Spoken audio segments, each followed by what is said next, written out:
اعوذ باللہ من الشیطان الرجیم بسم اللہ الرحمن الرحیم اللہم وفقنا لما تحب وترضى واجعل عاقبت امورنا خیرا ولا تکلنا الى انفسنا طرفۃ عین ابدا رب ادخلنی مدخل صدق واخرجنی مخرج صدق واجعل لی من لدنک سلطانا نصیرا۔ سورہ مبارکہ بقرہ آیہ کریمہ ان اللہ لا یستحیی ان یضرب مثلا ما بعوضۃ فما فوقها فاما الذین آمنوا فیعلمون انہ الحق من ربهم واما الذین کفروا فیقولون ماذا اراد اللہ بہذا مثلا یضل بہ کثیرا ویہدی بہ کثیرا وما یضل بہ الا الفاسقین الذین ینقضون عہد اللہ من بعد میثاقہ ویقطعون ما امر اللہ بہ ان یوصل ویفسدون فی الارض اولئک هم الخاسرون۔ اللہ تبارک و تعالیٰ نے لوگوں کی ہدایت کے لیے قرآن کریم میں تمثیل پیش کی ہے، مختلف حقائق کو مثال کے قالب میں بیان کیا ہے، یعنی مثال کے ذریعے سے وہ حقائق جو لوگوں کے لیے سمجھنا مشکل تھا یا بعض طبقات کے لیے، انہیں ایسی عام فہم اور سادہ و آسان مثالوں کے ذریعے سے بیان کیا ہے کہ ہر طبقے کے لیے یہ حقائق اور یہ معارف قابل فہم ہو جائیں۔ اور جیسا پہلے ذکر ہوا ہے کہ قرآن کریم یا ہدایت کے منشور کے مقابلے میں لوگ یکساں نہیں ہیں، مختلف ہیں، اپنی شخصیت کے لحاظ سے، خصوصیات کے لحاظ سے، ذہنیت کے لحاظ سے، اپنی قلبی حالت کے لحاظ سے انسان سب آمادہ نہیں ہوتے ہدایت کے لیے، رشد کے لیے، پرورش کے لیے، بلکہ چونکہ انسان ارادہ رکھتا ہے، اختیار رکھتا ہے، اس وجہ سے اپنے آپ کو مختلف قالبوں میں اور شکلوں میں ڈھال لیتا ہے۔ ان میں سے بعض ایسی صورتیں ہیں جس میں انسان ہدایت سے محروم ہو جاتا ہے، اور یہی طبقہ جن کے دلوں میں ریب ہے قرآن کے بارے میں، انہوں نے ان مثالوں پر اعتراض کیا ہے اور یہ کہا ہے کہ یہ مثالیں اللہ نے کیوں پیش کی ہیں، کیا چاہتا ہے اللہ اس سے۔ اس میں ضمنی انکار شامل ہے، اور صرف انکار نہیں ہے بلکہ تحقیر بھی ہے اور توہین بھی ہے۔ یہ کہنا کہ اس سے کیا چاہتے ہیں، کیا اللہ کی مراد ہے، یہ تحقیر و توہین کے ساتھ انکار کی طرف اشارہ ہے۔ اللہ تبارک و تعالیٰ نے جو ان کا انکاری سوال تھا اور تحقیر آمیز و توہین آمیز سوال تھا، اس کا ہدایت کی صورت میں ہی جواب دیا ہے، یعنی اس کے جواب میں ان کی تحقیر نہیں کی، ان کی توہین نہیں کی، توہین کے جواب میں توہین یا تحقیر کے جواب میں تحقیر نہیں فرمائی، بلکہ انہیں ان مثالوں کے اندر موجود حکمت یا ان کے پیچھے اللہ کا ارادہ بیان کیا ہے کہ کیوں اللہ تبارک و تعالیٰ نے یہ مثالیں دی ہیں۔ اور جو حکمت اللہ تبارک و تعالیٰ نے ذکر فرمائی ہے، یہ مثالوں کے ساتھ مخصوص نہیں ہے، بلکہ جس اسلوب میں، جس قالب میں، جس طرز پر بھی، جس انداز سے بھی ہدایت کو بیان کیا جائے، اس کا مقصود یہی ہے، خواہ وہ تمثیل کی زبان میں ہو یا وہ صراحت کی زبان میں ہو، وہ کسی بھی صورت میں ہو، ہدایت کے ہر منشور کا جملہ کا مقصد یہی ہے جو ابھی ان کے جواب میں اللہ تبارک و تعالیٰ نے بیان کیا ہے، اور وہ ہے ان کے ذریعے سے کثیر تعداد کی ہدایت اور کثیر تعداد کی ضلالت و گمراہی۔ اس کو مختلف آیات قرآن کریم میں اللہ تبارک و تعالیٰ نے اسی انداز سے ذکر فرمایا ہے کہ یہ اصل مقصد ہے نزول قرآن کا، ہدایت کا۔ اور جیسا پہلے سورہ بقرہ میں بھی و سورہ فاتحہ میں اس سے پہلے یہ بات تفصیل سے گزری ہے کہ ہدایت کا انسان سے کیا تعلق ہے، وہ کیوں ہدایت اتنا لازمی امر ہے انسان کے لیے، جس سے چشم پوشی ناممکن ہے۔ اس لیے اللہ تبارک و تعالیٰ نے ہدایت کو اہتمام کے ساتھ پیش کیا ہے، اور ہدایت کے لیے اہتمام کیا ہے بہت عظیم، جیسے ارسال رسل ہے اور انزال کتب ہے، اور اسی طرح اوصیاء، اولیاء، اور اسی طرح اللہ تبارک و تعالیٰ نے تعلیم، تعلم کے متعلق جو ہدایات بیان فرمائی ہیں وہ سب اسی نقطۂ ہدایت کی ضرورت کے پیش نظر ہیں۔ انسان کو ہدایت کی ضرورت ہے، وہ پہلی ضرورت انسان کی ہدایت ہے۔ باقی ضرورتیں انسان کی وہ بھی اہم ہیں، بنیادی ہیں، لیکن رتبہ بندی میں وہ ثانوی درجے پہ آتی ہیں۔ پہلی اور ترجیحی ضرورت انسان کی ہدایت ہے، اور قرآن کریم کے اندر موجود ہے یہ نصوص، متعدد نصوص ہیں جن میں انسان کی خلقت کی طرف اشارہ ہے، اور ساتھ یہ بھی فرما دیا ہے کہ انسان کی خلقت بطور کامل نہیں ہوئی، یعنی اس طرح سے کہ انسان بطور کامل بنا دیا گیا ہو اللہ تبارک و تعالیٰ کی جانب سے، اور یہ کامل مخلوق نے آگے اپنی زندگی جاری رکھنی ہے۔ بلکہ قرآن کریم کی ان آیات کے مطابق، اور انہی کی طرح روایات بھی متعدد ہیں، اللہ تبارک و تعالیٰ کا قانون یہ ہے کہ ہم نے انسان کو دیگر طبیعی اور مادی اور جسمانی موجودات کی طرح استعداد سے شروع کیا ہے بنانا، یعنی پہلے استعداد بنائی ہے اور قابلیت بنائی ہے، پھر اس قابلیت کو یا استعداد کو تدریجاً کمال تک پہنچنا ہے۔ یہ قانون مختص نہیں ہے انسان کے ساتھ، تمام مادی جسمانی امور اسی طرح وجود میں آتے ہیں اور اسی طرح اپنے مقصود تک پہنچتے ہیں۔ فرق یہ ہے کہ باقی موجودات اپنی قابلیت سے اور استعداد کے مرحلے سے کمال کے مرحلے تک خود نہیں پہنچتے، اس کے لیے انہیں خود کوئی وظیفہ، مأموریت اور مکلفیت نہیں ہے ان کی۔ یہ کام اللہ تبارک و تعالیٰ کے ارادے سے انجام پاتا ہے، جیسے ان کی اصل خلقت اللہ کے ارادے سے ہے، ان کا استعداد سے کمال تک پہنچنا بھی اللہ تبارک و تعالیٰ کے ارادے سے انجام پاتا ہے، یعنی قانون الہی کے تحت ہوتا ہے، جبراً ہوتا ہے۔ اور یا بعض علماء کے مطابق، علامہ طباطبائی رحمۃ اللہ علیہ کے مطابق، کہ یہاں جبر کی اصطلاح بھی ٹھیک نہیں ہے استعمال کرنا، چونکہ علامہ فرماتے ہیں کہ جبر وہاں کہہ سکتے ہیں کہ جہاں شانیت اختیار ہو اور اختیار نہ ہو، وہاں جبر کہا جا سکتا ہے، لیکن جہاں پر گنجائش ہی نہ ہو اختیار کی اور وہاں اختیار نہ ہو اور جبر ہو، اسے اصطلاحاً جبر نہیں کہتے ہم۔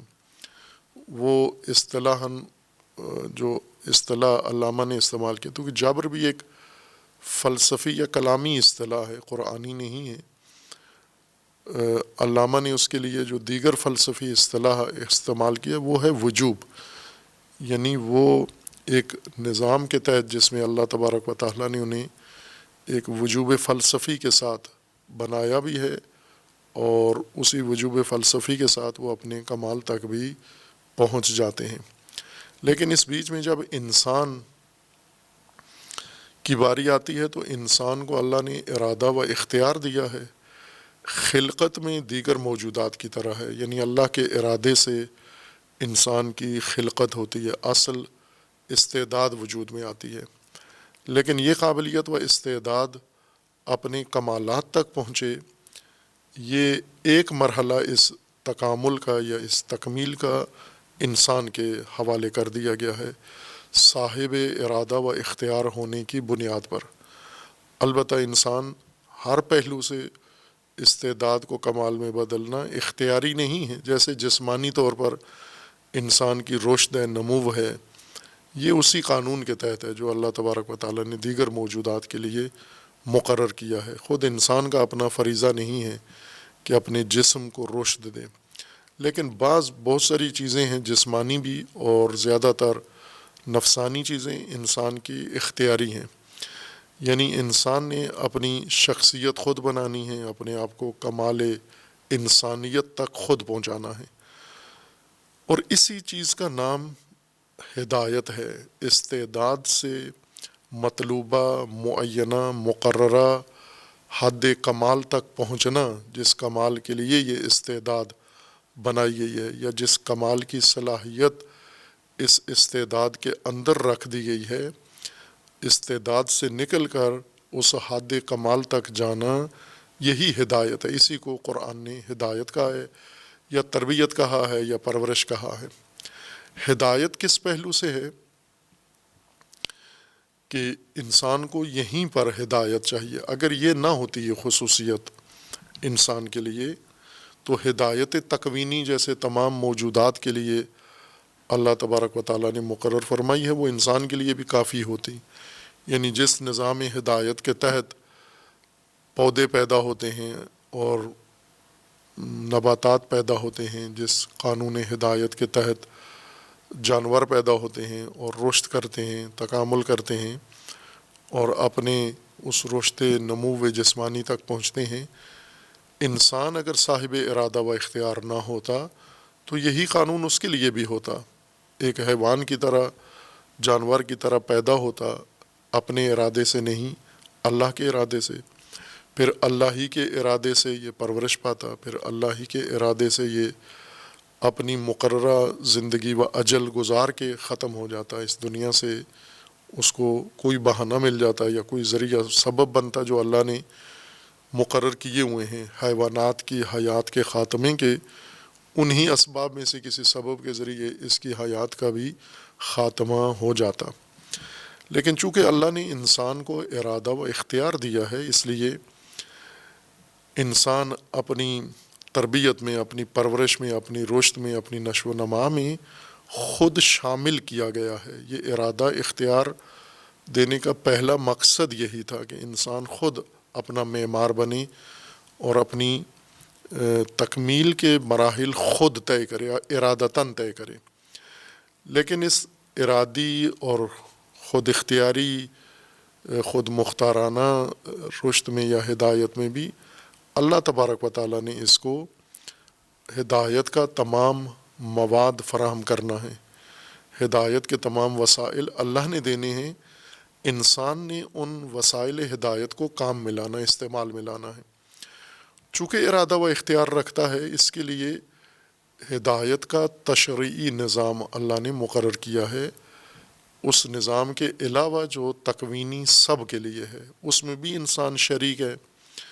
لیکن جہاں سے انسان ممتاز ہوتا ہے دیگر موجودات سے، وہ پہلو انسان کا تشریعی نظام کے تحت اس کی ہدایت اور اس کی پرورش اور اس کی نمو رکھی گئی ہے. یعنی خود انسان کے سپرد کی گئی ہے.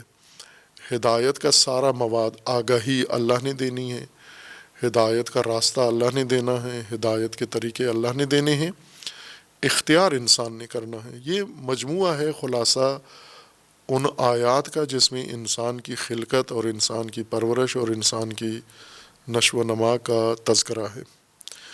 خوب، اب یہ مشخص ہے کہ انسان ہدایت کا اشد محتاج ہے، ورنہ استعداد ہی رہے گا. اگر اسے ہدایت میسر نہ آئے، جسم اس کا تکوینی نظام ہدایت یا تکوینی نظام تکامل کے تحت کامل ہو جائے گا، لیکن اس کے اندر انسانیت نہیں آئے گی، مقامی انسانیت انسان حاصل نہیں کر سکے گا. اس مقام کے لیے انسان کو ایک علیحدہ ہدایت فراہم کی گئی ہے، جسے تشریعی ہدایت کہتے ہیں، اور وہی تشریعی ہدایت کا مسودہ قرآن ہے. وہی دستور منشور، اسی کو قرآن لے کر آیا ہے، اور قرآن میں انسان کو یہی پہلو سکھایا گیا ہے اور بتایا گیا ہے. خب ہم پہلے اگرچہ بیان کر رہے ہیں شروع میں 2 جگہ پر ہدایت کا تفصیل سے جائزہ لیا ہے، ایک سورہ مبارکہ فاتحہ میں اہدنا الصراط المستقیم، وہاں پر بھی ہدایت کی تشریح ہوئی ہے، اور دوم سورہ بقرہ کے آغاز میں ہدن للمتقین میں وہاں بھی ہدایت کی تفصیل بیان ہوئی ہے۔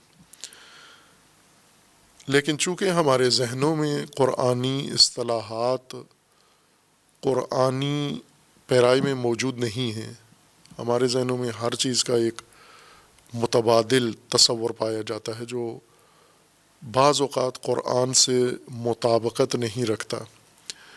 علوم کے ذریعے سے ہم نے یہ تصورات یعنی اصطلاحات کی تفاسیر کی اور تصورات قائم کیے ہیں، یا ایک ناخواستہ یا بے شعوری کے عالم میں تقلیداً تلقیناً یہ چیزیں ہمارے ذہن میں منتقل ہو گئی ہیں، شعوراً نہیں ہم نے ان کو سمجھا ہوا، اس لیے بھروسہ نہیں کر سکتے کہ یہ وہ چیزیں ہیں جو ہمارے ذہن میں پہلے سے موجود ہیں۔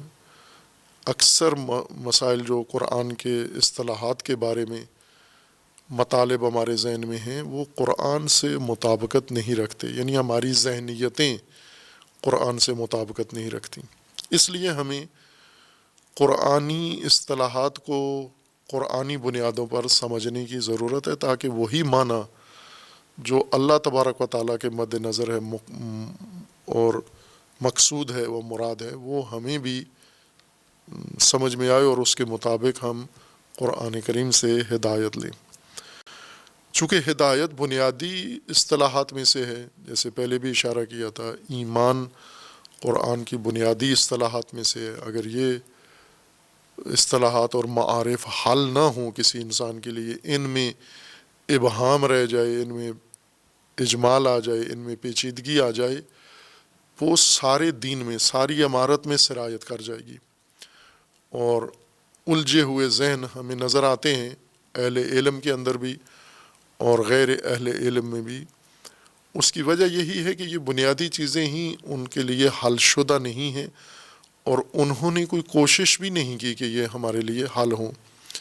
اسی سنی سنائی پر دین شناسی کی بنیاد رکھی ہوئی ہے، اور اس دین شناسی میں کافی ان کے لیے مشکلات ہیں۔ ان میں سے ایمان ہے ایک مفہوم، دوسرا مفہوم جو اللہ تبارک و تعالیٰ نے ذکر فرمایا وہ اللہ تبارک و تعالیٰ کی الوہیت ہے، الہیت ہے اللہ کی، اور انسان کے بارے میں جو حیثیت اللہ نے ذکر فرمائی ہے وہ عبدیت ہے۔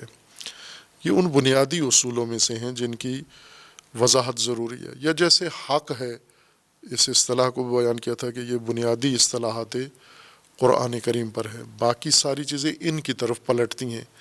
ان بنیادوں پر معارف اور قرآنی آگاہی کی عمارت کھڑی ہوئی ہے۔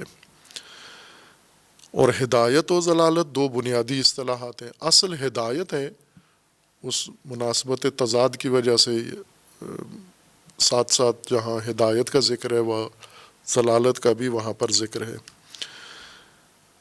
ہدایت قرآن کی خاص اصطلاح ہے، مد نظر ہے اللہ تبارک و تعالیٰ کے خاص مفہوم اور معنی، جسے مختلف شکلوں میں قرآن میں پیش کیا گیا ہے۔ لیکن یہ نہیں ہے کہ یہ لفظ قرآن کا اپنا وضع کیا ہوا ہے، بلکہ یہ عربی لفظ ہے، اور معمول کی رائج بول چال کی عربی سے ہی قرآن میں آیا ہے۔ یعنی اسی وجہ سے آیا ہے چونکہ عام عرب اس لفظ کو استعمال کرتے تھے، اور اس سے اپنا مراد و مفہوم ایک دوسرے کو سمجھاتے تھے، اور اس کے ذریعے سے ایک خاص معنی مراد لیتے تھے۔ چونکہ ان کی زبان میں رائج لفظ تھا، مانوس لفظ تھا، قرآن نے بھی اسی بنا پر اس کو اپنی ہدایت کے منشور میں اخذ کیا و اختیار کیا ہے۔ اگر ان میں سے ایک کا مفہوم ہم سمجھ جائیں، یعنی ہدایت کا مفہوم واضح ہو جائے، تو قرینہ خلاف سے ضلالت کا مفہوم خود ہی واضح ہو جاتا ہے۔ اور اگر ضلالت کے مفہوم کو ہم تشریح کریں، کھولیں، تو اسی قرینے کی مدد سے ہدایت کا بھی مطلب خود ہی واضح ہو جاتا ہے. جیسے نور اور ظلمت ہیں کہ ان دونوں میں سے ایک کی بھی اگر انسان کے لیے صحیح وضاحت ہو جائے، جیسے نور کی اگر ہو جائے تو ظلمت کا معنی خود ہی انسان سمجھ جاتا ہے، اگر ظلمت کی وضاحت ہو جائے تو نور کی حقیقت انسان سمجھ سکتا ہے.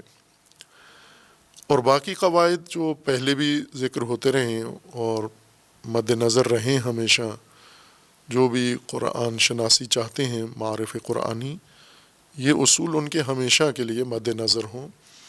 اور وہ ہے معانی اور مصادیق کا فرق.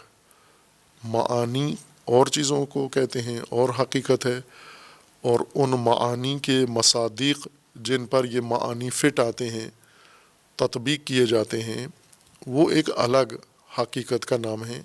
چونکہ یہ خلط ہوا ہے اور متواتر و مسلسل خلط ہے، سب کے ذہنوں میں ہے، یعنی ایک نسل سے دوسری نسل میں یہ خلط منتقل ہوتا ہے. اساتید کے ذہن میں ہوتا ہے، معانی کی جگہ مصادیق بیٹھے ہوتے ہیں. اساتید وہی جو ان کے ذہن میں مشکل ہے، معنی کو فراموش کر کے مصداق کو معنی بنا کر شاگردوں کو سکھا دیتے ہیں، اور اس طرح ایک تسلسل آ جاتا ہے، اور بیچ میں کوئی توجہ بھی نہیں کرتا کہ ہم الفاظ کے معانی کو پہلے تشخیص دیں اور پھر مصادیق کو دیکھیں.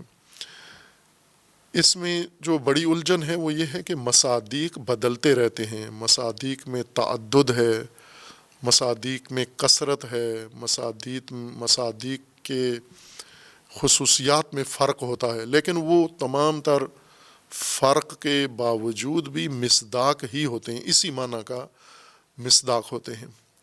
آپس میں مصادیق میں بہت فرق ہوتا ہے. جیسے ہم دیکھتے ہیں مثلا جانور اگر ہم دیکھیں تو فرض کریں ایک ہی نوع کے جانور ہیں، بکریاں ہیں تو بکریاں چھوٹے قد کی بھی ہیں، بکریاں بڑے قد کی بھی ہیں، بکریاں سینگ والی بھی ہیں، بغیر سینگ کے بھی ہیں، دراز گوش بھی ہیں اور کوتا گوش بھی ہیں بکریاں، اور ان کے رنگ بھی ہیں، کالی بکریاں بھی ہیں، سرخ بکریاں بھی ہیں، سفید بکریاں بھی ہیں، اور اس طرح کے مختلف خصوصیات کی بکریاں ہیں، لیکن ہیں ساری بکریاں ہیں.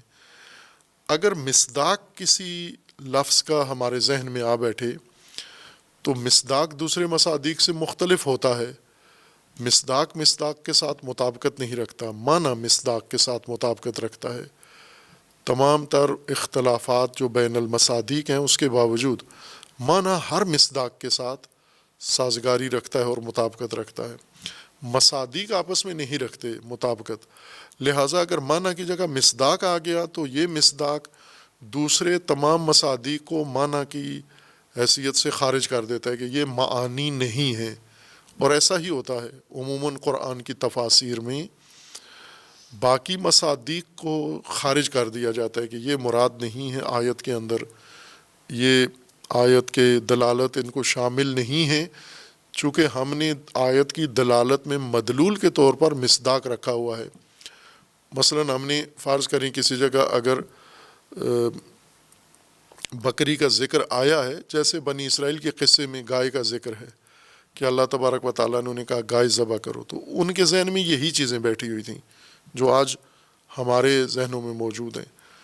انہوں نے اس اپنے نبی کو الجھا دیا اور الجھانا شروع کر دیا کہ کون سی گائے، مذکر ہو مؤنث ہو، اس کا رنگ کیا ہو، اس کی خصوصیات کیا ہوں، اس کی عمر کتنی ہو، اس کا باقی دم کیسی ہو، سم کیسا ہو. وہ ان مصادیق کی خصوصیات میں چلے گئے، جبکہ مفہوم بقرہ کا واضح تھا، معنی روشن تھا. مصادیق میں چونکہ فرق ہے، معنی میں تو فرق نہیں ہے، سب بقرہ ہیں. مصادیق میں فرق تھا، چونکہ پیلے رنگ کی گائے ایک مصداق ہے، سفید رنگ کی گائے ایک اور مصداق ہے، بوڑھی گائے ایک اور مصداق ہے، جوان گائے ایک اور مصداق ہے، نر گائے ایک مصداق ہے اور مادہ گائے الگ مصداق ہے. اگر مصادیق ان کے ذہن میں نہ ہوتے اور معانی ہوتے تو وہ ایک سوال بھی نہ کرتے، چونکہ معنی بقرہ ہے اور بقرہ کے متعدد مصادیق ہیں. ہم صرف وہ شرائط پوچھ لیں، باقی ہمیں پتہ ہے کہ یہ مصادیق سارے، یعنی کسی بھی شکل اور رنگ کی گائے ذبح کریں وہ گائے ہی کہلاتی ہے۔ یہی چیز آج بھی ہے۔ ہم اگر دقت سے مطالعہ کریں تفاسیر کا، مختلف بزرگان و علماء کی اور مختلف مسالک کے علماء کی تفاسیر، تو کثرت سے یہ مغالطہ جگہ جگہ پیش آتا ہے۔ مصداق اور معنی کا فرق اور مصادیق کے درمیان الجھن و پیچیدگی، اور اس وجہ سے بعض مصادیق کو آیت کا مشمول نہیں بناتے، اسے خارج کر دیتے ہیں۔ اس ضابطے کے مطابق ہدایت کو پہلے ہم معنی کی طرف جاتے ہیں، مصادیق بعد میں ہدایت کے تلاش کریں گے کہ یہ معنی کن کن مصادیق ہدایت پر تطبیق کرتا ہے، یعنی عملاً انسان کی زندگی میں ہدایت کے مصادیق کتنی چیزیں بن سکتی ہیں، یہ بعد کا مرحلہ ہے۔ پہلا مرحلہ خود اس معنی تک پہنچنا ہے جس کے لیے لفظ ہدایت یا ہدا یا ہادی مقرر کیا گیا ہے لغت عرب میں۔ ابھی ہم قرآن کی اصطلاح نہیں مراد لیتے، لغت کی اصطلاح مراد لیتے ہیں۔ لغت عرب میں یہ لفظ استعمال ہوتا تھا ہادی اور ہدیہ، جو ابھی اردو میں بھی استعمال ہوتا ہے۔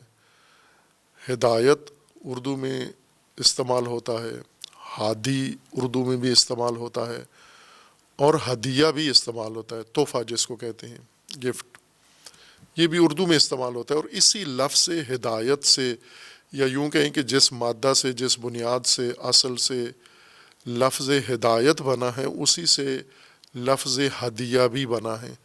اور قرآن کے نزول سے پہلے عرب یہ دونوں لفظ استعمال کرتے تھے، ہدایت، ہدا، ہادی اور ہدیہ۔ اور اس سے ملتے جلتے اور بہت سارے الفاظ جو اردو میں استعمال نہیں ہوتے لیکن عربی میں استعمال ہوتے ہیں، جیسے حوادی، یہ اردو میں استعمال نہیں ہوتا یہ لفظ، لیکن عربی میں استعمال ہوتا ہے، آج بھی استعمال ہوتا ہے، سابقہ پرانی عربی میں بھی استعمال ہوتا ہے۔ حوادی اسی لفظ سے مشتق ہے یہ، یا ہادیہ، یہ بھی استعمال عربی میں ہے، اردو میں یہ استعمال رائج نہیں ہے۔ لیکن چونکہ ہم نے اردو میں نہیں اس کو دیکھنا کہ اردو میں اس لفظ سے یا اس لفظ سے یا اس مادہ سے بنے ہوئے مشتقات یا الفاظ کا اردو معنی کیا بنتا ہے، اس سے گمراہی پیدا ہو جائے گی خود ہمارے اندر اگر ہم نے اردو کا معنی لیا۔ اردو کا معنی بعد میں دیکھیں گے کہ آیا یہ لفظ جب ہجرت کر کے عربی سے اردو میں آیا تو اسی معنی میں آیا ہے جس معنی میں عربی میں استعمال ہوتا تھا، یا بیچ میں تبدیلی آ گئی ہے، عربی میں کسی اور معنی میں یہ لفظ استعمال ہوتا تھا، اردو میں کسی اور معنی میں استعمال ہونے لگا ہے، یہ ایک الگ بات ہوگی۔ عرب لغت چونکہ ان کے اسی ماحول میں پیدا ہوئی ہے جہاں پر ان کی اپنی پرورش تھی، جہاں ان کی اپنی زندگی گزر رہی تھی، زبان وہیں پہ بنتی ہے۔ زبان بننے کے لیے انسان، چونکہ زبان کی ضرورت پڑتی ہے معاف ضمیر کو دوسروں کے لیے بیان کرنا یا دوسروں سے سمجھنا، تو وہ جو ضمیر کے اندر یا ذہن کے اندر جو کچھ ہوتا ہے وہ انسان کے ارد گرد چیزوں کے متعلق ہی ہمارے نفس کے اندر بات ہوتی ہے، یا ہماری ضروریات جو ہم نے دوسروں سے لینی ہے یا دوسروں تک پہنچانی ہے، یہ سب انسان کے ماحول سے ہی متعلق چیزیں ہوتی ہیں۔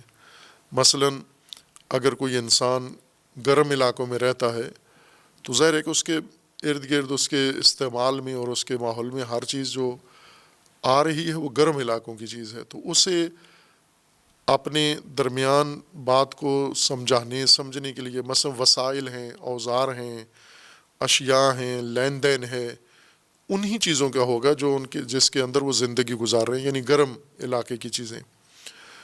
اور اگر وہ ٹھنڈے علاقے کے لوگ ہیں تو اس علاقے کی الگ چیزیں ہیں، ان کا آپس میں تبادلہ بات چیت انہی وسائل کے بارے میں ہوگی جو ان کے پاس ہیں۔ یا جس کو کہتے ہیں کہ جس میں وہ مبتلا ہیں یا ان کے مبتلا بہ مسائل جو ہوں گے انہی کو زبان کے ذریعے تبادلہ کرتے ہیں. اور یہ قانون ہے، ہر جگہ کا قانون ہے، ایک عام قانون ہے، عقلی بھی ہے، عرفی بھی قانون ہے کہ زبانیں اسی طرح وجود میں آتی ہیں. اور مثلا آج جو سائنس کا زمانہ، ترقی کا زمانہ، ٹیکنالوجی کا زمانہ ہے اور انسان نے مختلف اختراعات کر لی ہیں، صنعتی چیزیں بنا لی ہیں، ان کے لیے مختلف نام رکھے ہیں چونکہ آج اس کی روزمرہ کی ضرورت میں ہیں. جیسے پرانے عرب یا غیر عرب جب زندگی گزارتے تھے تو ان کے پاس گھوڑا تھا، تو روزانہ گھوڑے کے متعلق بات چیت ہوتی تھی ان کے درمیان کہ مجھے گھوڑا چاہیے، میرا گھوڑا بیمار ہے، اور کتنے گھوڑے چاہیے، آپ کا گھوڑا کہاں ہے، یہ کرتے تھے. آج کل موٹر سائیکل ہے لوگوں کے پاس، اور یہ اس زمانے میں یہ اصطلاح معمول نہیں تھی چونکہ یہ وسیلہ نہیں تھا ان کے پاس. اس کے بارے میں ایک دوسرے کو سمجھانا ضرورت ہی نہیں پڑتی تھی. اور اسی طرح قس الہٰذا کہ ہم دیکھیں کہ بہت ساری چیزیں، معانی ایسے آج وجود میں آئیں جو پہلے نہیں تھے. تو ہر لغت اس ماحول جہاں پیدا ہوئی ہے ہمیں اس کو سمجھنے کے لیے اس ماحول میں جانا پڑے گا جہاں پر اس لغت کا جنم ہوا ہے، جہاں وجود میں آئی ہے، جہاں سے اس کا آغاز ہوا ہے. اور پھر ہم ساتھ ساتھ اس کے مراحل دیکھیں گے کہ پیدائش میں ایسے وجود میں آئی، پھر اس کے بعد اس دوسرے مرحلے میں یہ دیگر مرحلے میں داخل ہوئی اور کچھ دیگر مصادیق کے اوپر اس کو استعمال کیا گیا. تدریجاً اس میں وسعت آتی گئی، پھیلتی گئی یہ اصطلاح، ایک زبان سے دوسری زبان میں چلی گئی، یا پھر لغت سے زبان سے قرآن کا حصہ بن گئی، آسمانی کتاب کا حصہ بن گئی یہ اصطلاح. یہ بعد کے مرحلہ ہے. پہلا مرحلہ خود اس کی ابتدائی پیدائش ہے لغت کی کہ لفظ ہدایت، یا اس آیہ مالباس کے مطابق یہدی بہ کثیرا ویضل بہ کثیرا. یہدی کس مادہ سے بنا ہے؟ یہدی کا اصل معنی ہے دال، یہ ہے ہادیہ. اب یہ الگ بات ہے، یہاں نہیں کرتے، اس کی اتنی ضرورت بھی نہیں ہے کہ جو اصل لفظ ہوتا ہے وہ مصدر ہے. پہلے یہ پڑھاتے تھے علماء، مصدر اصل کلام ہے اور اس سے سارے الفاظ پیدا ہوتے ہیں، مشتقات، یعنی مصدر اصل ہے، اس سے باقی الفاظ سارے بنتے ہیں. اور پہلی چیز جو بنتی ہے وہ مصدر ہے، مصدر کسی اور چیز سے نہیں بنتا. پھر مصدر سے سارے باقی افعال و اسماء وجود میں آتے ہیں. لیکن یہ ایک قول ہے علماء لغت کا. دوسرا قول یہ ہے کہ نہ، مصدر خود مشتقات میں سے ہے اور مصدر اصل نہیں ہے. مصدر خود ایک مرکب چیز ہے اور اس کا ایک اپنا وزن ہے، اس کی ایک حیت ہے. ہم اصل لفظ صرف حروف کو کہیں گے، مادہ صرف حروف کو کہیں گے جس پر کوئی حیت طاری نہ ہو. اور مصدر چونکہ خود فعل کی طرح حیت رکھتا ہے اس لیے یہ بنیاد نہیں بن سکتا. اور اس پر دوسرے علماء، محقق علماء کا بنیاد یہ ہے کہ یہ نہیں ہے مصدر، یعنی ہادیہ یہ مصدر نہیں ہے، بلکہ کیا مصدر ہے؟ اصل کیا ہے؟ اصل ہے ہے، دال، یہ اردو نام ان حروف کے، ہا، دال، یا، یہ تین حرف اس ترکیب کے ساتھ کہ اول ہا ہو، دو آنکھوں والی ہے، اور پھر اس کے بعد دال ہو، اور تیسرا حرف اس کے ساتھ یا ہو یا یہ ہو. یہ تین حرف اس ترتیب کے ساتھ جب ملتے ہیں آپس میں تو یہ اصل لفظ کی بنیاد یہ بنتا ہے، یہ تین حرف. پھر یہ تین حرف سے آگے مختلف الفاظ بنتے ہیں، جیسے ہا، دال، یا سے ہدی بنتا ہے، ہادی بنتا ہے، ہدایہ بنتا ہے، یہدی بنتا ہے، اور مہدی بنتا ہے. بہت سارے پھر الفاظ بنتے جاتے ہیں. جتنے اوزان و جتنے حیات اس پر سوار کرتے جائیں اتنے الفاظ آگے بنتے جائیں گے قانون اشتقاق کے مطابق. پس یہ 3 حرف اصل ہیں. اب دیکھنا یہ کہ یہ عرب یہ 3 حرف ہادیہ یا ہے دال یا کہاں استعمال کرتے تھے، کن امور کے لیے. آغاز میں، شروع میں جب یہ لفظ آیا پیدا ہوا تو کس جگہ استعمال کرتے تھے عرب اس کو. یہ لفظ استعمال کرتے تھے عرب اس چیز کے لیے جس کے اندر 3 خصوصیات ہوں. 3 خصوصیات ہوں تو اس کے لیے یہ لفظ استعمال کرتے تھے. اگر 3 میں سے کوئی ایک خصوصیت بھی نہ ہو تو اس کے لیے لفظ ہادی استعمال نہیں کرتے تھے. یہ 3 خصوصیات ضروری تھی. وہ 3 خصوصیات یہ ہیں کہ اول یہ کہ ہادی اس شے کو کہتے تھے جو واضح، روشن اور آشکار ہو، نمایاں ہو، یعنی جس کو کھوج نہ لگایا جائے، ڈھونڈا نہ جائے، تلاش نہ کیا جائے، خود ہی خود واضح ہو، آشکار ہو.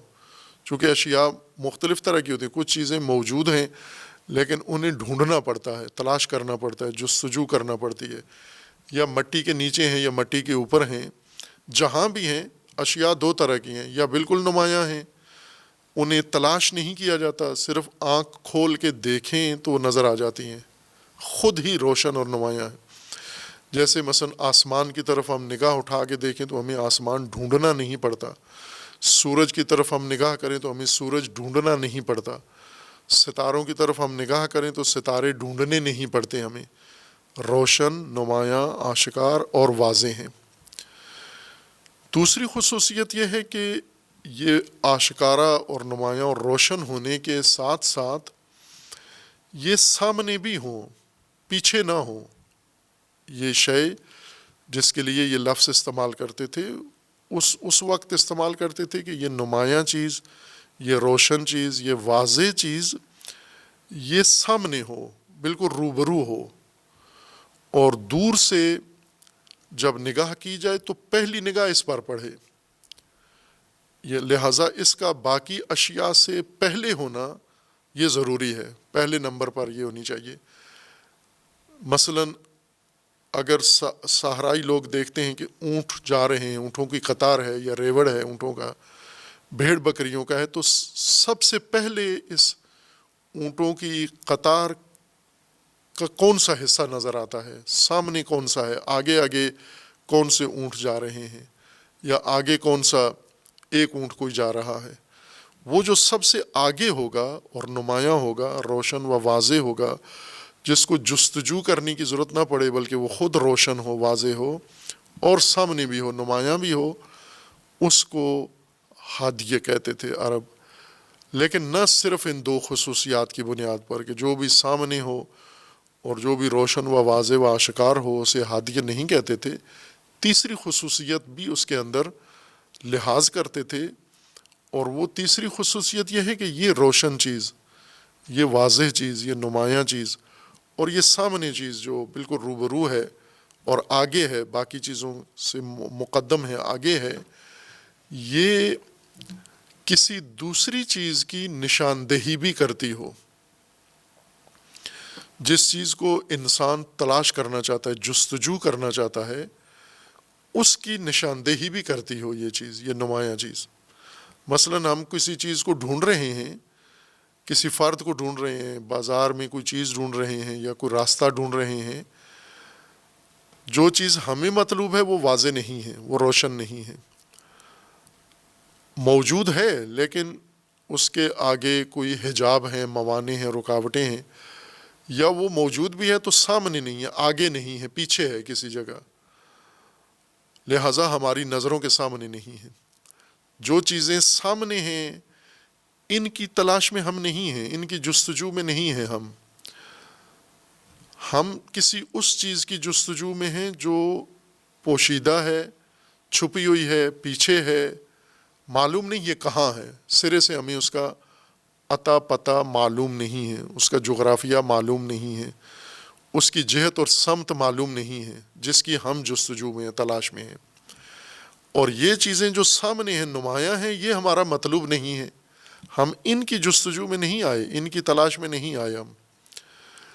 لیکن جس کی ہم جستجو میں ہیں اس کا پتہ یہی چیزیں بتاتی ہیں جو روشن نمایاں ہیں، ہم ان کی جستجو میں نہیں ہیں، انہیں تلاش نہیں کر رہے، لیکن سامنے یہی نظر آئی ہیں ہمیں، یہی چیزیں جن پر ہماری نگاہ پڑی ہے، یہ بتا رہی ہیں کہ ہماری مطلوبہ چیز کہاں ہے، یہ اس کی طرف ہماری توجہ دلا دیتی ہیں۔ ان کے اندر خصوصیت یہ ہے کہ جو ہی ہماری نگاہ ان واضح روشن چیزوں پر پڑتی ہے جو بالکل سامنے ہیں، نمایاں ہیں اور مقدم ہیں، آگے ہیں، ان پر جب ہماری نگاہ پڑتی ہے تو وہ چوتھی چیز جو ہمیں چاہیے، یہ ہماری توجہ اس کی طرف یہ چیزیں مبذول کراتی ہیں۔ اس خصوصیت کی شے کو عرب ہادیہ کہتے ہیں۔ وہ کوئی بھی ہو کوئی چیز، وہ ممکن ہے پتھر ہو، پتھر کو ہادیہ کہتے تھے۔ کون سا پتھر؟ یہ جب سفر پہ نکلتے تھے تو پتھر مقصود نہیں تھا، سفر میں پتھر تلاش کرنے نہیں نکلتے تھے، سفر کرنے جاتے تھے، کسی چراگاہ کی تلاش میں سفر کرتے تھے، پانی کی تلاش میں، تجارت کی غرض سے کسی دوسرے قبیلے میں جاتے تھے، کسی سے ملنے ملانے، بالآخر دیگر جو سفر کے ہوتے ہیں مقاصد، وہی ان کے بھی مقاصد تھے۔ لیکن وہ راستے یا وہ جہتیں، وہ منزلیں صحرا ہونے کی وجہ سے، چونکہ صحرا میں یکسانیت ہوتی ہے، یوں نہیں ہے کہ شمال کی طرف کچھ اور حالات ہیں، جنوب کچھ اور ہے، مشرق کچھ اور ہے، مغرب کچھ اور ہے۔ صحرا کو چاروں اطراف میں دیکھیں تو ایک جیسا ہی نظر آتا ہے، جیسے سمندر کے بیچ میں اگر کوئی شخص ہو، خشکی جہاں سے نہ دکھ رہی ہو تو سمندر چاروں طرف سے ایک جیسا نظر آتا ہے، پتہ نہیں چلتا کہ ہمارا مطلوبہ ساحل یا ہمارا شہر یا ہمارا مد نظر مقصد کس طرف ہے۔ لہٰذا یہ صحرا میں نکلتے تھے، یا چراگاہ کی تلاش میں، یا راستے کی تلاش میں، یا منزل کی تلاش میں، یا پانی کی تلاش میں، یا قبیلے کی تلاش میں، یا اپنے گمشدہ اونٹ کی تلاش میں، گمشدہ بکریوں کی تلاش میں، گمشدہ افراد کی تلاش میں، کسی چیز کی جستجو میں، کسی بھی غرض سے جب یہ نکلتے تھے جس کا انہیں عطا پتہ معلوم نہیں ہے، وہ چیز مجہول ہے، انہیں نہیں معلوم کہاں ہے، لیکن انہیں ڈھونڈنی ہے وہ چیز۔ جب یہ اس کی ڈھونڈنے کے لیے، تلاش کے لیے نکلتے تھے، راستے میں کچھ چیزیں بہت روشن واضح ان کو نظر آتی ہیں۔ ان میں سے یہ جو واضح چیزیں ہیں بالکل سامنے بھی ہیں، روبرو بھی ہیں، اور تیسری خصوصیت یہ کہ یہی واضح اور نمایاں چیزیں جو سامنے ہیں روبرو، یہ ہماری مطلوبہ چیز کی نشاندہی بھی کر رہی ہیں، ہمیں ادھر متوجہ کر رہی ہیں کہ آپ جس کی جستجو میں ہیں وہ اس سمت میں ہے، وہ اس جہت میں ہے۔ مثلا مثال کے طور پر، یہ اگر اونٹ کی تلاش میں جاتے ہیں تو گھر سے نکلتے تھے کہ ہمارا اونٹ کدھر گیا ہے، تو یہ صحرا میں ریت پر بنے ہوئے نشان، اونٹوں کے قدموں کے نشان دیکھتے تھے، جو کھوج جس کو کہتے ہیں، یعنی قدموں کے نشان دیکھ کے اونٹ تک پہنچنا، کھوج لگاتے تھے۔ ان کو کس نے رہنمائی کی ہے کہ آپ کا اونٹ کدھر گیا ہے، گھر سے نکل کے، باڑے سے نکل کے، ریوڑ سے نکل کر کس سمت میں گیا ہے، یہ قدموں کے نشان بتاتے تھے۔ یہ ان نشانات کو ڈھونڈنے نہیں آئے تھے، یہ اونٹ ڈھونڈنے آئے تھے، لیکن انہیں نہیں معلوم اونٹ کہاں ہے ہمارا، کس سمت میں ہے۔ ان کے سامنے جو چیز آئی ہے یہ ان کی مطلوب نہیں ہے، یہ انہیں چاہیے نہیں، اس کی تلاش میں نہیں آئے، اور وہ ہے قدموں کا نشان۔ جس کی جستجو میں آئے ہیں وہ معلوم نہیں ہے، لیکن فرق یہ ہے کہ جو انہیں ملا ہے، جو نظر آئی یہ چیز، وہ بتا رہی ہے کہ ان کی مطلوبہ چیز کہاں ہے، اور یہ قدموں کے نشان واضح ہیں، روشن ہیں، نمایاں ہیں اور بالکل سامنے ہیں، اور یہ بھی بتا رہے ہیں کہ آپ یہ کس اونٹ کے قدموں کے نشان ہیں، وہ کس سمت میں گیا ہے۔ اس قدم کے نشان کو ہادیہ کہتے تھے وہ۔ یا صحرا میں مثلا جب انہیں سفر کرنا ہوتا تھا تو صحرا میں چونکہ ریت ثابت نہیں ہوتی، ہوائیں چلتی ہیں، ریت گردش میں ہوتی ہے، ایک سمت کی ہوا چلتی ہے، ریت اڑ کے دوسری طرف چلی جاتی ہے، اور پھر دوسری سمت سے ہوا چلتی ہے، وہ ریت واپس کسی اور سمت میں چلی جاتی ہے۔ یعنی ریت کے اوپر جو قدموں کے نشان پڑتے ہیں یہ رات کو پڑے ہیں تو صبح تک مٹے ہوتے ہیں، چونکہ وہ گردشی اڑتی ہوئی ریت ان آثار کو مٹا دیتی ہے۔ انہیں کچھ مستقل سفر کرنے ہوتے تھے یا کچھ صحرائی جہاد کو انہوں نے مشخص کرنا ہوتا تھا تاکہ روز روز ہمارا پالا پڑتا ہے اس طرف جانے کا، تو صحرا میں ہمیں پتہ ہو کہ جو ہماری مطلوبہ جگہ ہے، مثلا پانی کا چشمہ ہے یا پانی کا جوہڑ ہے کسی جگہ، بارش کا پانی یا چراگاہ ہے، تو وہ کس سمت میں ہے۔ یہ اس راستے میں علامت کے طور پہ پتھر نصب کر دیتے تھے، جس کو سنگ میل کہتے ہیں، اردو میں بھی یہ لفظ استعمال ہوتا ہے، سنگ میل۔ سنگ میل یعنی ایک پتھر جو 1 میل کی مسافت پر نصب کیا جاتا ہے راستوں میں، یہ دیکھنے کے لیے کہ کتنا سفر طے ہوا ہے، جہاں سے ہم چلے ہیں یہاں تک 1 میل ہو گیا ہے۔ اس پتھر سے آگے پھر 1 میل کی مساحت پر فاصلے پر پھر ایک اور پتھر نصب کر دیا جاتا ہے۔ بعض اوقات اس پتھر پہ لکھ بھی دیا جاتا ہے 1 یعنی 1 میل، پھر آگے لکھ دیا جاتا ہے 1 میل کے بعد 2 یعنی 2 میل ہو چکے ہیں۔ یہ پتھر ایک تو سنگ میل ہیں، یعنی وہ پتھر جو مائلج بتاتے ہیں، میل بتاتے ہیں کہ فاصلہ کتنا ہے۔ دوسری ان کی یہ خصوصیت ہے کہ یہ پتھر کچے راستوں میں، خاکی راستوں میں، ریگستانی راستوں میں فاصلوں کے ساتھ ساتھ یہ بھی بتاتے ہیں کہ راستہ کس طرف سے ہے، منزل کس طرف ہے۔ یہ پتھر 2 کام کرتے ہیں۔ مثلاً ابھی آج کل جو راستے پکے ہیں، سڑکیں ہیں بنی ہوئی، اس کے باوجود ان کے اوپر سنگ میل ہوتے ہیں۔ پہلے پتھر ہوتے تھے پرانے راستوں پر، ابھی بھی کچھ علاقے ایسے ہیں جہاں پر ابھی تک پتھر ہی نصب ہیں، لیکن سڑکیں راستے ڈھونڈنے کے لیے ان کی مدد نہیں لی جاتی، فقط فاصلے اور مساحت دیکھنے کے لیے سنگ میل سے مدد لی جاتی ہے۔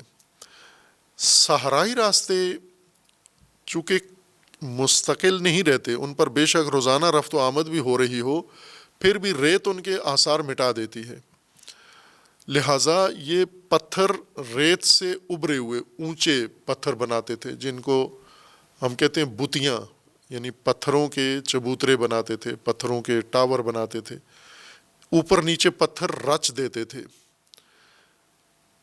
یعنی جیسے پتھر کا مینار بنا رہے ہیں، گویا ایک ٹاور بنا دیتے تھے، نیچے ایک پتھر رکھتے تھے بڑا، چونکہ اگر ایک پتھر رکھیں تو ریت ممکن ہے اس ایک پتھر کو چھپا دے، لہٰذا اتنے پتھر رکھتے تھے کہ اگر ریت کا طوفان چلتا بھی ہے تو یہ پتھر چھپے نہیں، بلکہ اس کا کچھ حصہ پھر بھی اوپر نظر آئے اور دور سے نظر آئے۔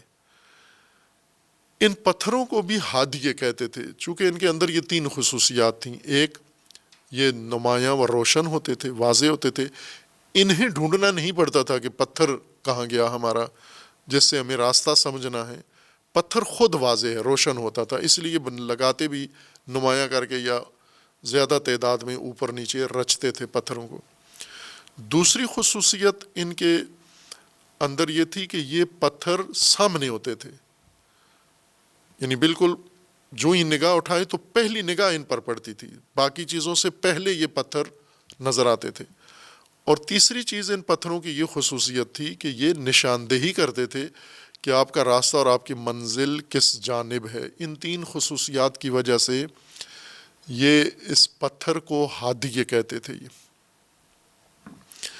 ایک اور اصطلاح بھی عرب استعمال کرتے تھے، اور وہ چونکہ جانور 2 قسم کے تھے، کچھ پالتو جانور تھے ان کے اور کچھ وحشی جانور یعنی جنگلی جانور، جس کو ہم اردو میں جنگل کہتے ہیں، عربی زبان میں اس کو وحش کہتے ہیں۔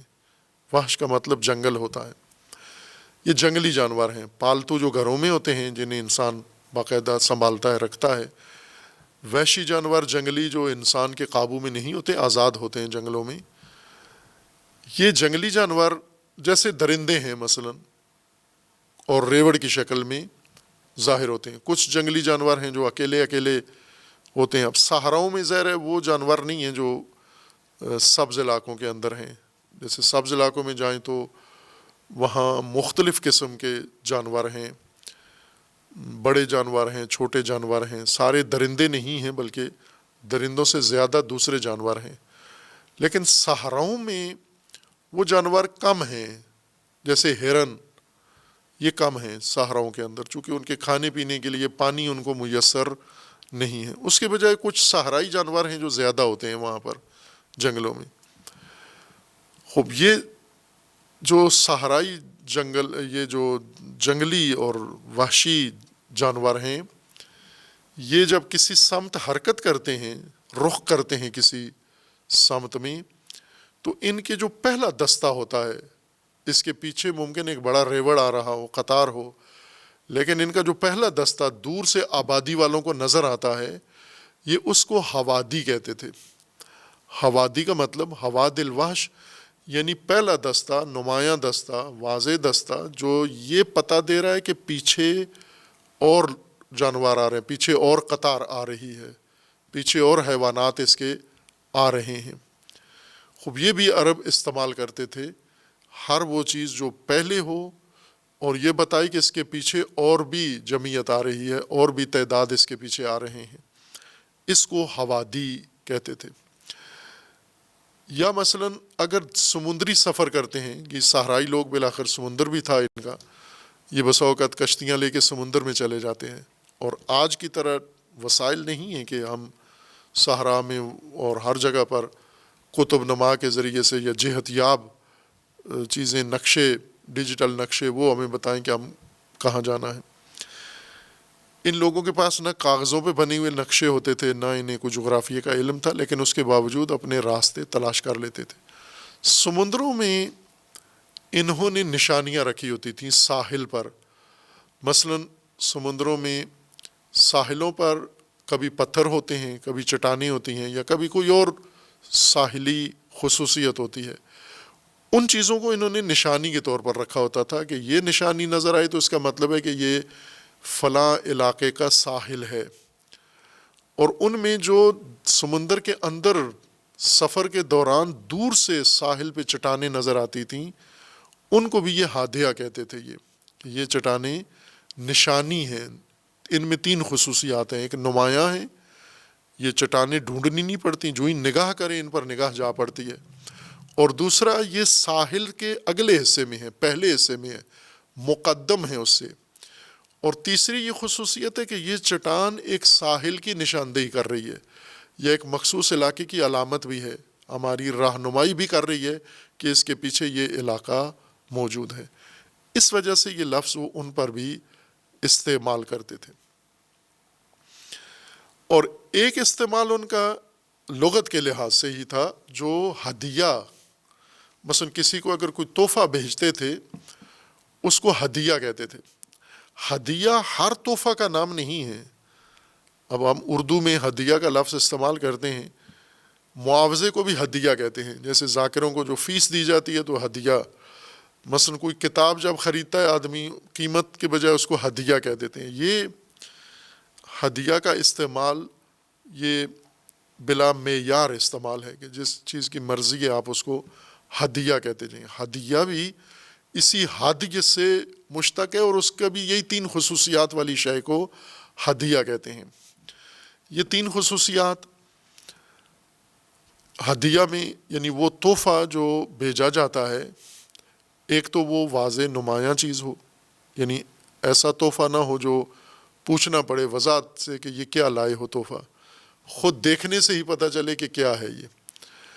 دوسری چیز یہ ہے کہ یہ تحفہ پیچھے نہ ہو، مثلا لوگ آگے ہوں، تحفہ پیچھے آ رہا ہے، یہ تحفہ آگے ہو، پیچھے لوگ ہوں، تحفہ لے کے جانے والا پیچھے ہو، خود تحفہ آگے جا رہا ہو۔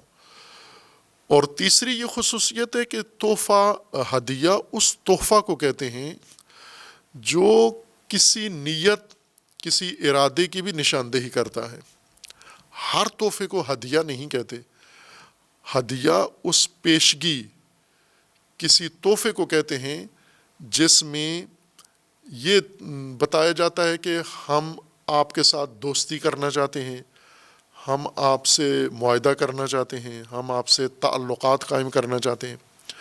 مثلا وہ تحفہ جو شادی سے پہلے پیش کیا جاتا ہے، جیسے لوگ جاتے ہیں کسی کے ہاں رشتہ لینے کے لیے، تو خود جا کے رشتے کی بات کرنے سے پہلے ایک تحفہ بھیج دیتے ہیں. اور عربوں کے تحفے یہ ہوتے تھے کہ وہ کوئی جانور بھیج دیتے تھے جو عموماً ضرورت کا جانور یا پسندیدہ کوئی جانور بھیج دیتے تھے. اور یہ جانور علامت ہوتی تھی کہ یہ قبیلہ، یہ خاندان، یہ فرد جس نے یہ تحفہ دیا ہے یہ ہم سے رشتہ چاہتا ہے، ہم سے تعلقات چاہتا ہے، ازدواج چاہتا ہے. یہاں پر یہ اس وجہ سے اس پیشگی پیش آگے یعنی اصل کام سے پہلے جو چیز پیش کی جاتی ہے جس کے اندر یہ نمایاں علامت ہوتی ہے کہ ہم اس کے بعد اس ہدیے، اس نشانی کے بعد ہم فلاں کام چاہتے ہیں یا مقصود ہمارا یہ ہے کہ ہم اس کو ہدیہ کہتے ہیں. اب ہم اردو میں ہر جو چیز کسی کو دی جائے، پیچھے رکھ کے دی جائے، آگے رکھ کے دی جائے، نمایاں ہو غیر نمایاں ہو یا سرے سے وہ ہدیہ ہو بھی یا نہ، ہدیہ کی خصوصیت ہے کہ اس کا کوئی معاوضہ نہ ہو. معاوضے کو ہدیہ نہیں کہہ سکتے. مثلاً کوئی شخص جاتا ہے قرآن خریدتا ہے تو ہدیہ اتنا ہے، اس کو کیوں ہدیہ کہتے ہو؟ قیمت کا ہو، آپ معاوضہ لے رہے ہو. ہدیہ اس صورت میں ہے کہ معاوضے کے بغیر دے دو، یہ قرآن ہدیہ ہو جائے گا، اس کو یہ کتاب ہدیہ ہو جائے گی، یعنی معاوضہ نہیں ہے اس کا. اور ہدایہ جو بھیجے جاتے ہیں وہ بلا معاوضہ ہوتے ہیں، یعنی ان کا کوئی معاوضہ نہیں ہوتا. یہ جو شادیوں میں لوگ جاتے ہیں، جا کے مثلا رشتہ دار آپس میں یا تعلقاتی لوگ ایک کی شادی میں جاتے ہیں، جا کے اس کو تحفے دیتے ہیں، تحائف پیش کرتے ہیں، قیمتی معمولی جو بھی، اور انہیں پتہ ہوتا ہے کہ جب ہمارے ہاں ہوگی تو یہ سب کچھ اس نے واپس کرنا ہے. یہ ہدایہ نہیں ہوتے کہ جن کو اس نے اتارنا ہے، جو اس کے سر پہ موجود ہیں اور ان کے ہاں شادی جب ہوگی تو وہ ہدیے اس نے واپس کرنے ہیں. یہ ہدایہ نہیں ہے، یہ ایک طرح کا تجارت ہے یا کاروبار رسومات ہیں. یہ ہدیہ وہ ہوتا ہے جس کا کوئی معاوضہ نہیں ہے، کسی قسم کا مادی و معنوی کوئی معاوضہ نہیں ہے، فقط ایک علامت ہے کسی اور کام کی، کسی نیت کی، کسی فیصلے کی، کسی معاہدے کی، کسی عزم کی، ارادے کی نشاندہی کرتا ہے یہ ہدیہ. ایک لفظ جو قرآن میں بھی استعمال ہوا اور عرب بھی اس کو استعمال کرتے تھے، وہ جانور جو قربانی کے لیے مختص کیے جاتے تھے. خوب ظاہر ہے یہ جانور دوسروں کی طرح ہی ہوتے تھے. مثلا بکریوں میں سے کچھ بکریاں، بھیڑوں میں سے کچھ بھیڑیں، اونٹوں میں سے کچھ اونٹ قربانی کے لیے مختص کر دیتے تھے. آج کل بھی ہوتا ہے، موجودہ زمانے میں بھی ہوتا ہے کہ جو قربانی کے جانور پالے ہوتے ہیں یا خریدے ہوتے ہیں ان کے رنگ لگا دیتے ہیں ان کے اوپر تاکہ یہ مشخص ہو کہ یہ قربانی کا جانور ہے. اس زمانے میں بھی ایسا ہی تھا. بعض اوقات یہ قربانی کرتے تھے یا کعبہ میں آ کے کرتے تھے، حج پہ کرتے تھے یا حج سے پہلے، دین سے پہلے بھی کرتے تھے ایسے جانوروں کی قربانیاں. ان جانوروں کو شروع سے ہی مختص کر دیا جاتا تھا کہ یہ جانور قربانی کے لیے ہے. ان جانوروں کے یا رنگ لگا دیتے تھے اور معمولاً ان کے گلے میں کوئی نشانی ڈال دیتے تھے، کوئی ایسی چیز ان کے گلے میں آویزاں کر دیتے تھے جو اس بات کی علامت ہوتی تھی کہ یہ جانور قربانی کا، اور اس کا احترام کرتے تھے سارے. اس جانور کو سب کھانا کھلاتے تھے، اس جانور کو پانی دیتے تھے، اسے مارتے نہیں تھے، معمولی جانوروں والا اس کے ساتھ سلوک نہیں کرتے تھے. وہ ایک مقدس جانور ہو جاتا تھا ان کے ہاں. چونکہ وہ جانور بھی ان تین خصوصیات کا حامل ہے. ایک رنگ کی یا نشانی کی لگانے کی وجہ سے نمایاں ہو گیا یہ.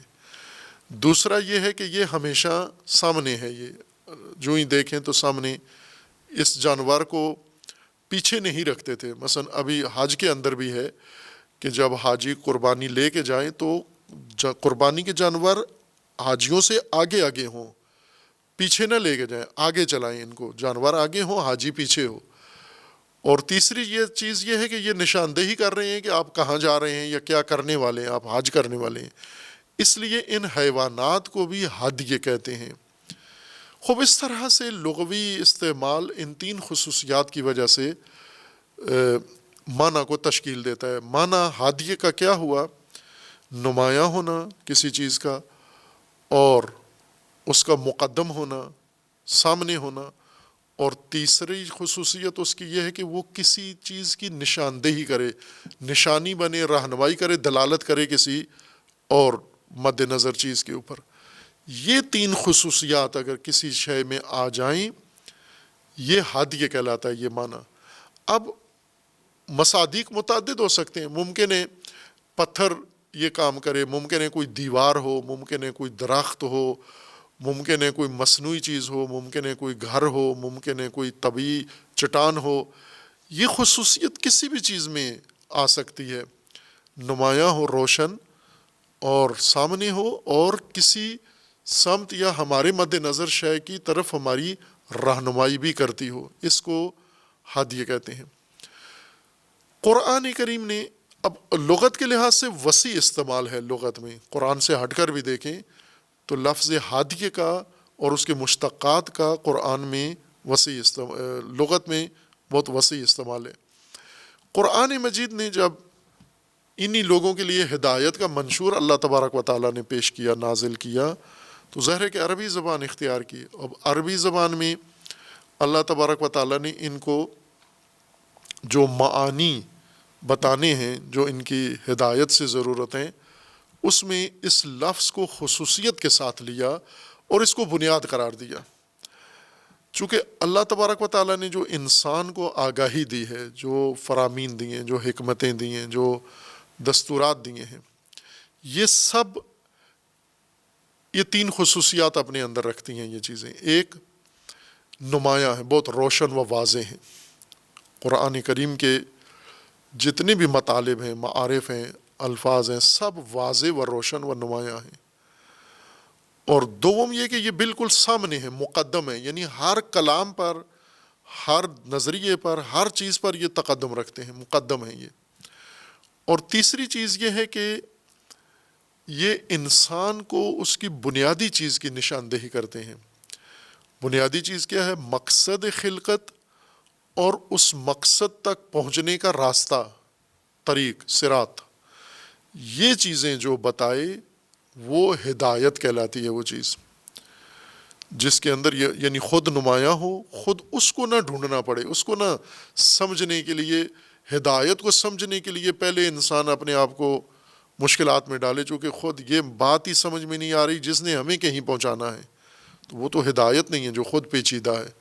اس وجہ سے بھی بار بار یہ اشارہ کیا ہے کہ جنہوں نے قرآن کو پیچیدہ کیا ہے یا پیچیدہ بنایا ہے یا پیچیدگی کی طرف لے کے جاتے ہیں، وہ در حقیقت قرآن کی غرض کی نفی کرتے ہیں۔ ہدایت کے اندر خود نمایاں ہونا، واضح و روشن ہونا ہدایت کے معنی میں شامل ہے، اور دوسرا اس کا مقدم ہونا ہر چیز کے اوپر۔ ہدایت اسی کو کہتے ہیں جو مقدم ہو، جو پیچھے نہ ہو، پیچھے سے نکال کے اس سے ہدایت نہیں لے سکتے آپ، یا ڈھونڈ کے پہلے اس کو ڈھونڈیں آپ، جب مل جائے پھر اس سے پوچھیں اب میری منزل۔ مثلا ایک آدمی ہے گمشدہ، اس گمشدہ کو پہلے ڈھونڈو تاکہ وہ ہمیں اپنی منزل گمشدہ بتائے، ہماری منزل بتائے، تو یہ تو ہدایت نہیں ہے۔ اور تیسری چیز یہ کہ جو ہمیں ہمارا مقصد بتائے، جو اللہ تبارک و تعالیٰ نے انسان کی خلقت کا مقصد معین کیا ہے، وہ مقصد جو چیز بتائے وہ ہدایت ہے، اور جو اس مقصد تک پہنچنے کا راستہ بتائے وہ ہدایت ہے، جو اللہ تبارک و تعالیٰ تک انسان کی رہنمائی کرے وہ ہدایت ہے۔ یہ یعنی اسی لغوی معنی میں قرآن نے اپنی اصطلاح قائم کی ہے۔ فرق کہاں پڑا ہے؟ مصادیق میں۔ مصادیق میں عرب پتھروں کو بھی ہدایت کہتے تھے، چٹانوں کو بھی کہتے تھے، پہلے آنے والے جانوروں کو بھی کہتے تھے، جن کے اندر یہ خصوصیات تھیں۔ قرآن نے ان چیزوں میں اس کو استعمال نہیں کیا، بلکہ قرآن کریم نے انسان کے تکامل، انسان کی پرورش، انسان کی رشد میں اور انسان کے مقصود خلقت تک جانے میں جن چیزوں کے اندر یہ خصوصیت ہے انہیں ہدایت کہا ہے۔ اور اس کے مقابلے میں آ جاتا ہے مفہوم ضلال۔ ضلالت اس کے بالکل الٹ چیز کو کہتے ہیں، جس کا ہم عموماً ہدایت کا معنی رہنمائی کرتے ہیں اور ٹھیک ترجمہ کرتے ہیں۔ ہدایت کا رہنمائی، رہنما فارسی لفظ ہے اور دو الفاظ سے مل کر بنا ہے۔ رہنما ایک لفظ یا رہنمائی ایک لفظ نہیں ہے، دو ہیں، راہ اور نما۔ رہنما یعنی راہ دکھانے والا، رہنمائی راستہ دکھانا، راستے کی نشاندہی کرنا، راستے کی دلالت کرنا۔ لہذا ہدایت کا یہ درست ترجمہ ہے۔ جو لفظ ہدایت کا معنی ہے وہی رہنمائی کا بھی صحیح معنی ہے، ترجمانی ٹھیک ہے۔ ضلال کو ہم گمراہی کہتے ہیں، ضلال بالکل اس کے مقابل میں ہے۔ ہدایت کا مطلب یعنی واضح، روشن اور سامنے شے کی مدد سے اپنی منزل، اپنا راستہ ڈھونڈ لینا اور سمت اپنی تلاش کر لینا، یہ ہدایت ہے۔ یہ مثلا ایک چیز جیسے سنگ میل ہے، سنگ میل کی مدد سے ہم اپنی منزل تلاش کر لیتے ہیں، تو یہ رہنمائی ہے، یہ ہدایت ہے۔ یہ ہم لغت کے لحاظ سے دیکھیں یا قرآن کے لحاظ سے، چونکہ معنی بنیادی ایک ہی ہے، جو قرآن نے معنی بدل کے اصطلاح قائم نہیں کی ہے، اسی لغوی معنی پر اپنے معنی کو بنایا ہے۔ فرق صرف یہ ہے کہ وہ عام چیزوں میں اور عام مصادیق کے لیے تھا، قرآن نے اس کو خاص مصادیق کے لیے استعمال کیا ہے، جو صرف انسان سے اور انسان کے مقصود سے اور انسان کی راستے سے جو چیزیں مربوط ہیں ان کو ہدایت کہا ہے۔ قرآن کی اصطلاح اس پر قائم ہے۔ اب اس کے مقابلے میں قرآن نے لفظ ضلال استعمال کیا ہے۔ لفظ ضلال، ضلع، جس طرح قرآن بنیادی 3 حروف سے ہدایت تشکیل پاتا ہے، ہا، دال، یا، اسی طرح ضلال بھی 3 حروف سے مل کے بنا ہے، ضاد، لام اور لام، 2 لام، ضلالہ، ضلع شد کے ساتھ بیان کرتے ہیں، ضلالہ ہے۔ اس کا عموماً ترجمہ گمراہی کرتے ہیں ہم، یہ زیادہ دقیق نہیں ہے گمراہی ترجمہ، یعنی رہنمائی، راہ دکھانا اور راہ گم کر دینا، یہ لازمہ ہے ضلالت کا، راہ گم کر بیٹھنا۔ اصل معنی ضلالت کا یہ ہے کہ انسان لغتاً اگر ہم دیکھیں کہ عرب فی ضلال کس کو کہتے تھے کہ یہ شخص ضلال میں ہے، یہ ضالین میں سے ہے۔ مثلا گھر سے کوئی بندہ نکلتا تھا تو اس کو پوچھتے تھے کہ یہ کیسا ہے، ہدایت یافتہ ہے، ہدایت ہے، یعنی منزل، راستہ سب نشاندہی ہو گئی، یہ پتہ چل گیا اس کو یا نہ ابھی نہیں پتہ چلا۔ تو بعض کہتے تھے کہ نہ ابھی اس کو ہدایت نہیں ملی، یہ نشانیاں نہیں ملی، ابھی تک ضالین میں سے ہے۔ ضالین کا مطلب ہم یہ لیتے ہیں کہ گمراہ، کہتے گمراہ ہیں لیکن مقصود اس سے یعنی تباہ، برباد، جہنمی، گلا سڑا ہوا، سارا بالکل معیار سے نیچے گیا ہوا۔ لغتاً یہ معنی نہیں ہے اس کا۔ لغت کا مطلب یہ ہے کہ مثلا 2 آدمی نکلے، ایک نے مشرق جانا تھا، ایک نے مغرب۔ مشرق والا گیا اور اس نے ان نشانیوں کو دیکھا، ان نشانیوں سے راستہ، منزل اپنی ڈھونڈ لی، تو یہ ہدایت پا گیا، یہ ہدایت پر ہے، یعنی نشانیاں بھی اس کو نظر آ گئیں، ان نشانیوں سے راستہ بھی نظر آ گیا اور مقصد و منزل بھی ان نشانیوں نے اس کو بتا دی۔ پہنچا نہیں ہے ابھی، جانے والا ہے، جا رہا ہے، لیکن یہ راستہ پا لیا اس نے نشانیوں کی مدد سے، اور منزل بھی پا لی اس نے ان نشانیوں کی مدد سے۔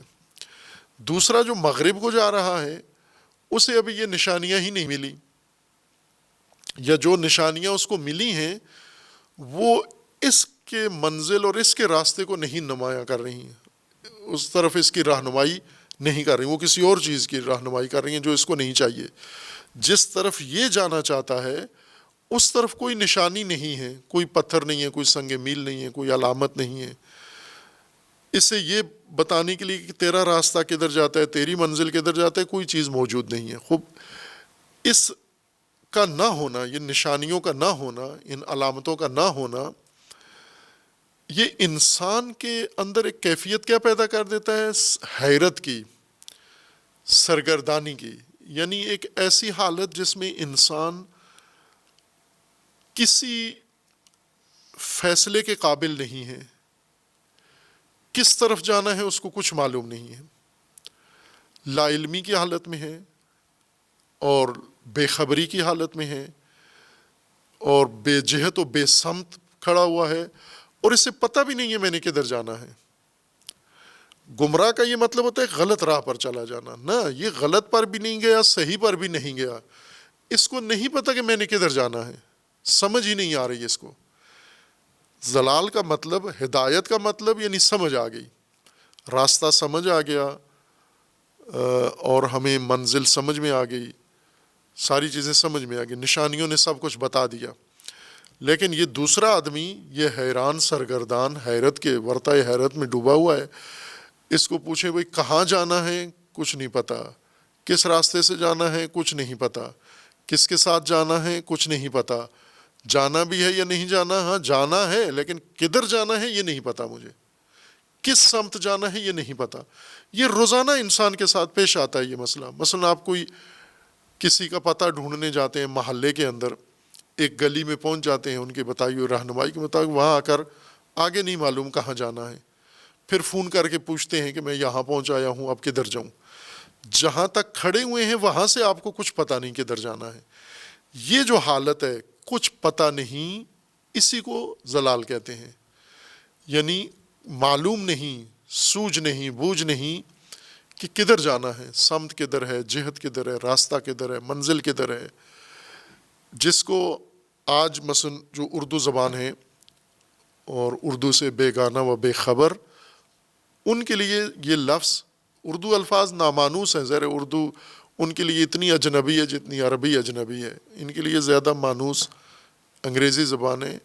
انگریزی میں جس کو کہتے ہیں کنفیوژن، یہ ٹھیک ترجمہ ہے، معنی ہے ضلال کا، یعنی کنفیوز آدمی اس کو نہیں کہتا کہ جو غلط راہ پہ چلا گیا ہے، کنفیوز اس کو کہتے ہیں جس کو صحیح راہ معلوم نہیں ہے۔ لہٰذا جو ضلال میں انسان مبتلا ہے وہ ضروری نہیں کہ غلط راہ پر جا رہا ہو، ممکن ہے کہیں نہیں جا رہا، رکا ہوا ہے۔ مثلا اس کو جانا تھا مشرقی سڑک پر تو مغربی سڑک پر نکل گیا، ہم سمجھتے ہیں یہ گمراہ ہے، جو غلط راہ پہ چل پڑا ہے۔ قرآن کہتا ہے نا، جو صحیح راہ اس کو ملا ہی نہیں ہے، صحیح راہ نہ ملنے پر غلط راہ پہ گیا ہے یا نہیں گیا، دونوں صورتوں میں گمراہ ہے، یعنی دونوں صورتوں میں اصل راستہ گم کردہ ہے۔ چونکہ حیران ہے، سمجھ نہیں آ رہی اس کو کہ میں کدھر جاؤں، میں کیا کروں۔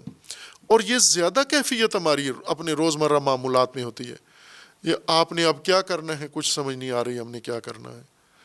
کوئی آدمی بیمار ہو گیا ہے، اب کیا کرو گے، کچھ سمجھ میں نہیں آ رہی کیا کرنا ہے۔ کوئی معاملہ ہو گیا ہے، سفر کرنا ہے، کیا کرو گے، کچھ سمجھ نہیں آ رہی کیا۔ یہ جو ہم روزمرہ استعمال کرتے ہیں، کچھ سمجھ نہیں آ رہی کیا کروں، اسی کو ضلال کہتے ہیں، یہی ضلالت ہے۔ یعنی راستہ نہیں پتہ، راہ حل نہیں پتہ، منزل نہیں پتہ، فارمولہ نہیں پتہ، رہنمائی نہیں ذہن میں، کہیں سے کوئی رہنمائی نہیں آ رہی، نہ خود ذہن کچھ بتا رہا ہے، نہ دوسروں سے کچھ مجھے ملا، بالکل ہینگ حالت میں، سرگردانی کی حالت میں، رکی ہوئی حالت میں، ناسمجھی کی حالت میں جب انسان آ جائے، یہ ضلال ہے۔ اب یہ ناسمجھی کے وقت انسان ممکن ہے متوقف ہو جائے تو یہ بھی ضالین میں سے ہے، اور ممکن ہے غلط راہ پر چل پڑے، الٹ کسی راہ پر چل پڑے۔ یہ جو غلط راہ پہ چل پڑا یہ بھی ضالین میں سے ہے، اور جو رکا ہوا ہے کہیں نہیں گیا یہ بھی ضالین میں سے ہے۔ ناسمجھ، خوب اب ہم دیکھیں کہ ہم خود کتنے مسائل میں ناسمجھ ہیں، جو اب ہم سے پوچھا جاتا ہے یا ہم خود کہتے ہیں کچھ سمجھ نہیں آ رہی کیا کریں ہم۔ دین کے مسائل میں ہمیں کتنی سمجھ ہے، باری باری اگر ایک ایک کر کے ہم سے دینی امور پوچھے جائیں تو ہم تو یہی کہیں گے کچھ سمجھ نہیں آ رہی، مجھے نہیں پتہ۔ یہی ضالین میں سے ہے۔ یہی جو بڑا مومن بنا ہوا ہے، یہی جو بڑا عالم بنا ہوا ہے، اس کو کتنی سمجھ ہے، کہتے کچھ سمجھ نہیں آ رہی، کہ تو ضالین میں سے ہو۔ اسی کو قرآن کہتا ہے ضالین میں سے۔ ہادین و مہدیین و ہدایت یافتہ کون ہیں؟ علی ھدی من ربہم، اولئک علی ھدی من ربہم، اولئک ھدی من ربہم، یہ وہ نہیں ہیں جو کہتے ہیں سمجھ نہیں آ رہی، انہیں سمجھ آ گئی ہے۔ یہ وہ نہیں کہتے کہ ابھی پتہ ہی نہیں چل رہا، حیران ہیں، کنفیوز ہیں، کدھر جانا ہے، جانا بھی ہے نہیں جانا ہے، کس کے ساتھ جانا ہے۔ یہ ضالین کی علامت ہے۔ علی ھدی کا مطلب ہے انہیں سب پتہ ہے، ان کے آگاہی میں ہے، اور قرآن نے یہ آگاہی ان کو دی ہے۔ خوب اب یہ مطلب ہدایت و ضلالت دونوں ایک دوسرے کے مقابل میں ہیں۔ ہدایت نشانیوں کے ذریعے، علامتوں کے ذریعے انسان کا راستہ اور منزل پا لینا، سمجھ جانا۔ ضلالت نہ سمجھ میں آنا، ناسمجھی کی حالت کہ کچھ سمجھ نہیں آ رہی کیا کریں، یہ ضالین کی صورتحال ہے۔ خوب اب اللہ تبارک و تعالیٰ نے انسان کو پیدا کیا اور اس کا فریضہ لگایا کہ اب تو نے اپنے ارادے اور اختیار سے اپنا مقصد حاصل کرنا ہے، اور راستہ بھی مقصد ہم نے بنایا ہے، راستہ بھی ہم نے بنایا ہے، اور ہم ہی بتانے والے بھی ہیں، ہم تجھے راستہ بتا رہے ہیں۔ یہ جو راستہ ہم نے بنایا ہے اس کی ہم نے نشانیاں رکھی ہیں، اس کی ہم نے علامتیں رکھی ہیں جگہ جگہ پر تیرے لیے، اور وہ نشانیاں تیرے سامنے ایک ایک کر کے پیش کر رہے ہیں۔ یہ ہدایت ہے تیری، راہ دکھانے والی اور منزل دکھانے والی نشانیاں بتانا ہدایت ہے، اور راہ دکھانے والی اور منزل دکھانے والی نشانیاں نہ بتانا یہ اضلال ہے، یہ گمراہی ہے، نہ بتانا اس کو۔ اب جو بعض علماء نے یہاں چھیڑی ہے امام راضی کی امامت میں کہ یہ اللہ تبارک و تعالیٰ دونوں کام کرتا ہے، یعنی ہدایت بھی کرتا ہے، اضلال بھی، یعنی کچھ لوگوں کو راہ و منزل دکھا دیتا ہے اور کچھ کو کہتا ہے کہ نہیں، یہ نہیں۔ جس طرح یہ شرارتی کچھ لوگ ہوتے ہیں نا جو بسا اوقات سائن بورڈ تبدیل کر دیتے ہیں، کسی اور طرف نشان لگا ہوتا ہے، یہ دوسری طرف لوگوں کو گھما دیتے ہیں۔ نعوذ باللہ اللہ تبارک و تعالیٰ کی طرف اس طرح کی چیز منسوب کرتے ہیں کہ جانا سارے چاہتے ہیں، لیکن اللہ تبارک و تعالیٰ کچھ لوگوں کو صحیح منزل کی طرف ڈال دیتا ہے اور کچھ کو وہ سائن بورڈ بدل کے دوسری طرف ڈال دیتا ہے۔ یہ معنی ہے، یا اس کا کچھ اور معنی ہے۔ خوب ظاہر ہے کہ یہ بات بہت ہی تاریخی اور اہم بات رہی ہے، لیکن اس تمام تر علمی، وہ بھرپور علمی بات ہے فریقین سے، جو جبریہ کہتے ہیں، جو قدریہ کہتے ہیں، معتزلہ، اشاعرہ، جو کچھ انہوں نے بحث کی ہے واقعاً وہ علم سے بھری ہوئی مالا مال بحث ہے، جس نے بھی کی ہے۔